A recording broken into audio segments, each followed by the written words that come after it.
Lo primero para ese proyecto es poner la sierra con 15 grados de inclinación. Después de ahí, lo que tenemos que hacer es colocar 5 centímetros libres. Entonces, de acá a acá hay 5 centímetros libres, inclinación de 15 grados y que coma 11 milímetros en lo que es la altura. Y cortar de este lado, corte e ir corriendo a la sierra para ir haciendo el canal. Empezamos buscando esa inclinación. Ahora tenemos que correr para seguir comiendo para este lado hasta comer 12 milímetros, o sea, 3 pasadas.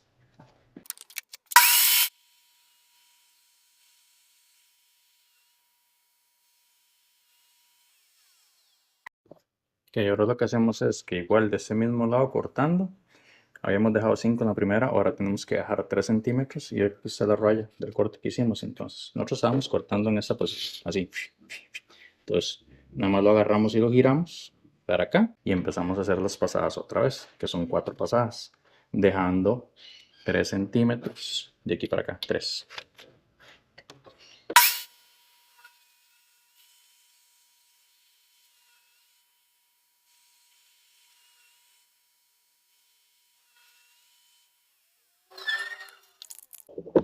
Entonces, uno para acá.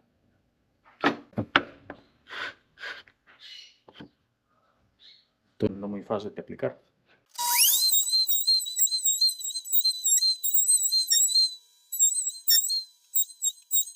Aquí ya está listo, aplicamos redondo en todos los lados.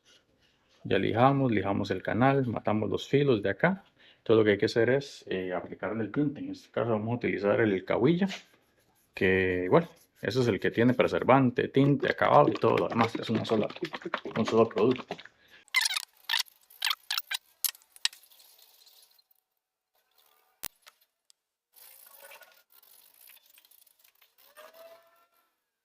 Ok, entonces, huequito para lapicero, para la pluma, la finita, la que va a estar ahí en su oficina. Entonces ponen el teléfono y la plumita. De esta manera o de esta manera. Fácil de hacer, rápido, sencillo. 10 centímetros de ancho, 17 de largo, 2 centímetros de grosor, profundidad, centímetro con 1 milímetro de profundidad, el ancho del canal 12 milímetros, la inclinación 15 grados, 15 grados. Ya sabes lo que pueden hacer, dale me gusta, compartir, comentar y lo vemos en la próxima. Hasta luego.